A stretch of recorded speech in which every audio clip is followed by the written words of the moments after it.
Alright guys, and welcome back to the last round here of Swiss. I'm experiencing my coffee crash soon, so please bear with me, but we have for you Patrick Bosnick versus Edward Gold. I just told Miguel I was going to forget in 5 seconds and I was right. But Edward, I was going to be on your left side with that road and wash. That is a Como. Someone tell Gabby Snyder, please. Got the tell. Butterfree, Excadrill, and Arcanine. And on the right with Patrick, you've got Duraludon, Arcanine, Whimsicott, Conkeldurr, Sylveon, and Sableye. So that first 4 Pokemon that we've seen consistently throughout the day, and the last 2, a little bit of interesting choices. Sylveon had a lot of whispers in the beginning of the season about getting access again to Throat Spray for a new item, and then Pixel Plate. So Hyper Voice being able to at least be a little bit more of a powerhouse like it was back in its heyday. Sableye with Prankster. There were some other Pokemon like Whimsicott who are a little bit better in that regard. So gonna be interesting to see exactly what its role is on this team for Patrick. And on the left side with Edward, Como, after it lost its Z move, I'm actually not quite sure what it's gonna do. I don't know exactly what it's going to quite do in this case. However, there's some really, really fun things there. Gothitelle, the first one I've seen actually all season, which has been very interesting because there was a lot more talk about it being popular since it gets access to Fake Out now. But here we've got Patrick with that Duraludon and that Whimsicott, a pairing that we have seen multiple times today. With that Excadrill and that Gothitelle actually. So Excadrill here going to have that Mold Breaker ability, so going to ignore things like Levitate, which will, which not very as important in this case here. But Gothitelle having Shadow Tag, that's the important thing because Patrick is going to be unable to pivot his Pokemon the way he needs to. This Whimsicott is going to be staring down as a support, and it's going to be kind of a ride or die at this point for this Whimsicott. But like we've seen in previous rounds, Duraludon and Whimsicott together can actually be very intense leads as you've got the support from the Whimsicott and Duraludon coming in to finish off whatever Pokemon it's targeting down. However, Gothitelle here is going to be the interesting Pokemon because again, Shadow Tag, access to Fake Out, things like that, is going to be able to at least offer some support in its own case for that Excadrill, which is going to go for that Dynamax on this turn. So Excadrill is going to go straight away for the Dynamax and access to those max moves, get some of those stat boosts, or get the stat decreases on Patrick's Pokemon. But Patrick actually also going to go for his own Dynamax here, is going to be that Duraludon. It is this aesthetically pleases me. It is in the heavy ball, so we'll be going for those Dynamax moves. And again, we've seen things like Fake Tears combined with Max Whirlwind or Max Steel Spike and be able to knock out Pokemon and deal insane amounts of damage. Even if that Gothitelle is able to hide behind a quick attack, it's not going to be able to stop the amount of damage a Max move will be able to do. But Gothitelle goes for the Fake Out. Again, a new move that it learned this season as Whimsicott flinches because of that. And Max Quake from Excadrill is going to be the first Max move to go off here. It goes into that Duraludon. A lot of damage, gets it down into the red immediately, and also manages to raise the special defense of both Excadrill and Gothitelle here, which is going to be a little bit more important as it loses HP from that Life Orb. And Max Darkness from Duraludon in retaliation goes into that Gothitelle, which didn't protect because it faked out, is knocked out immediately, so Shadow Tag is no longer here.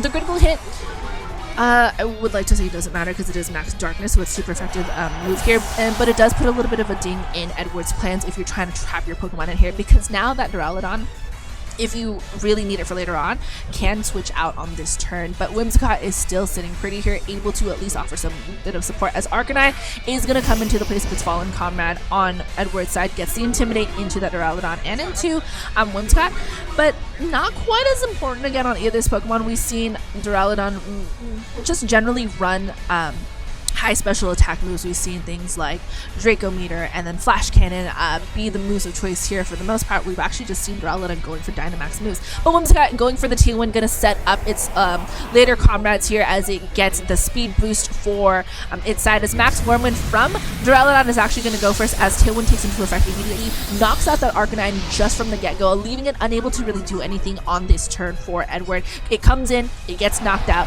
This Excadrill, though, is going to be able to return an attack of its own as it goes for the Max Steel Spike. Is actually going to go into the Whimsicott instead, so it is going to pick up the knockout here, but Whimsicott did its job, got that Tailwind up, got that speed boost for Patrick's side of the field, and now this Duraludon and this Excadrill, while they're both on their last turns, Patrick is still going to be on is going to be a little bit faster because of that Tailwind. So all the Pokemon Patrick are going to bring now are going to be under that Tailwind, and they're going to benefit from Whimsicott's last move here, while Excadrill and whatever partner it has are going to have to figure out how to go how to deal with whatever Patrick has left on that side. So we've got now Conkeldurr coming into the field here for Patrick's side of the field. Conkeldurr, another Pokemon that we've seen pretty consistently today, and just in general as Rotom. Wash is going to be the last Pokemon of choice here from Edward. And now we've got, let's see, well, I mean, you've got Conkeldurr and you've got Duraludon both being the fastest here right now. Rotom might be able to protect itself for this turn, but not going to really matter much. But goes for the Hydro Pump instead, goes into that Duraludon, picks up that knockout, managed to connect. And Duraludon spends its last turn fainting here, last turn, fainting, leaving Patrick actually to his own last 2 Pokemon for that later turn, but actually going for the Max Steel Spike is going to connect into that Conkeldurr. Not going to be able to get it into the red, but does get it to about half health. However, that does leave Conkeldurr to go for an attack move, but Excadrill and Rotom are both at +1 or 2 defense now, as Conkeldurr goes for the Drain Punch into the Rotom.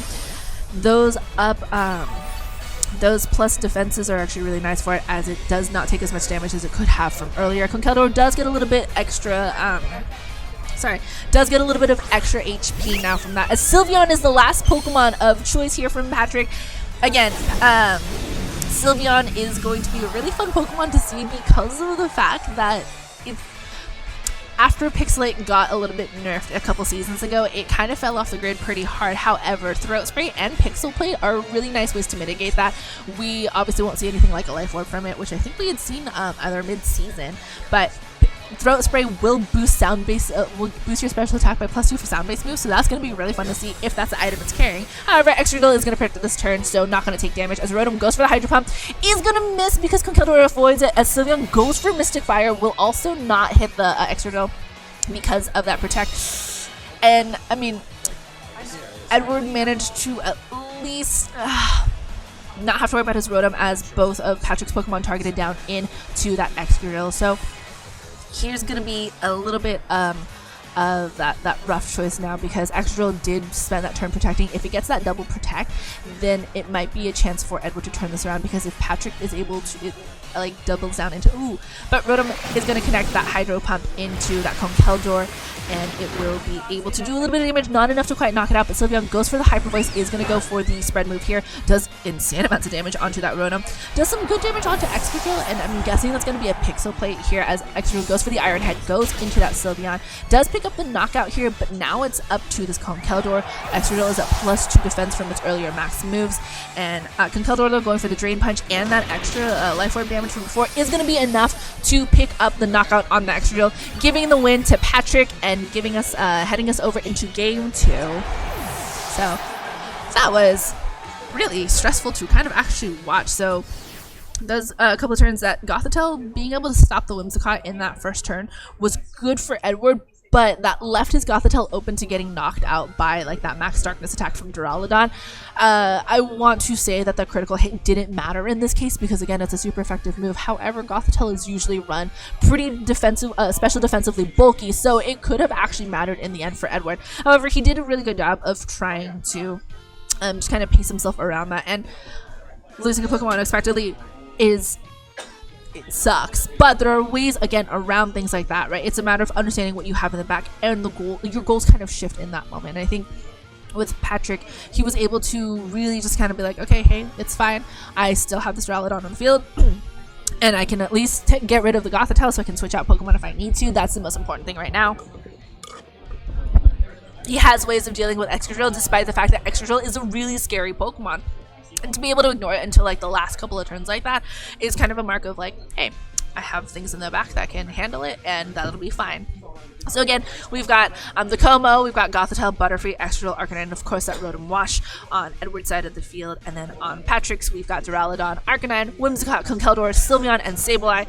And I don't think there's actually anything wrong with bringing in those same 4 Pokemon if you're Patrick. You've got some pretty good coverage between all of those moves. Especially because Sylveon is not something that a lot of people would kind of think to look at, and if you can get rid of that Excadrill early on Edward's side, then you're kind of in the clear in terms of how much damage you can put out for output with Hyper Voice. Again, a very scary sound-based move that from a normal type becomes a fairy type move because of Pixelate, and gets I think a 1.2 boost in its attack as well. So Now I think if you're Richard, I don't think you're going to be bringing in Gothitelle this time because it didn't really offer you as much as it could have, or as much as it needed to, or was able to, in terms of the battle matchup, right? You were able to at least fake out. You were able to fake out Whimsicott once, but then after that, it just went down and all it really led to was Whimsicott being able to set up for later. And now it's one of those things where I think you have to think about how are you going to be able to stop that Whimsicott and that Duraludon together, which has been kind of the question for everybody today, right? But we are actually going to get Sableye and Duraludon instead, so a different prankster user here.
A little bit worse for the Butterfree because it is the Dynamax Pokemon here, but on its last turn of G-Max should be able to pick up a knockout on either Butterfree or an extra drill of its choice, and then Whimsicott, again, Prankster should be able to pick up a knockout as well with whatever it chooses to. Could just go for a support move into Duraludon, really up to Patrick.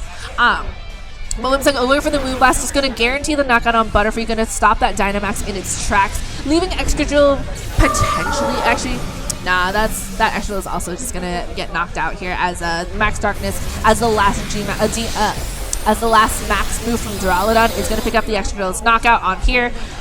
And now you've got Whimsicott and Duraludon proving why it's just a very, so now you've got Duraludon and Whimsicott here versus Kommo and whatever Pokemon Edward has in the back now, and that's going to be an Arcanine, which Arcanine, Snarl, and Flare Blitz were really good for Edward in Game 2, but Patrick has just been able to kind of dominate this match thanks to that taunt from early on, and was able to just deal damage output like crazy, especially against that extra drill on that switch in. So you've still got Patrick's Pokemon under Tailwind, and now you've got Duraludon able to at least go for any type of attacking move. We know Whimsicott has potentially an attacking move with Moonblast, could go into that combo, again, 4 times super effective damage.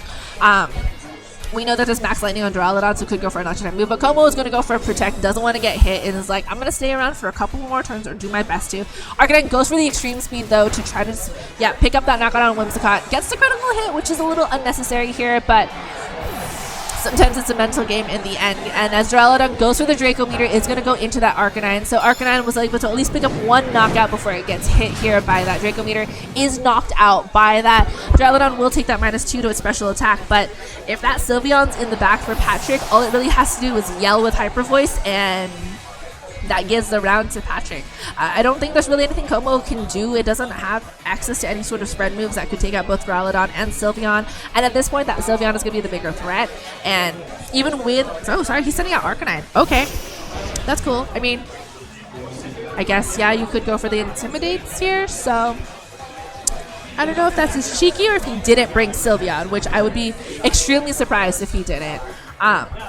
But Como, Arcanine goes for the Willows. Okay. So he's just going to guarantee that the damage output from Como is just not going to be there, as it does get burned, and the Willows connects. As Duraludon goes for one more Draco Meter here. So it is at -2 special attack, so might still actually be enough to pick up that. Yeah, is enough to pick up that knockout, giving the game and round 6 to Patrick. So I am going to go take a break before we figure out Top Cut. And maybe grab a bite to eat really fast. But thank you guys for joining me for Swiss. I will most likely see you all in Top Cut. Well, I won't see, again, none of you will see me, but you'll hear me. So please don't go anywhere. Or if you are going to go somewhere, go find Pokestops and vote for Vulpix for Pokemon Go Community Day. This has not been sponsored. I just really like shiny Vulpix and shiny Alola Vulpix. Go vote. Bye.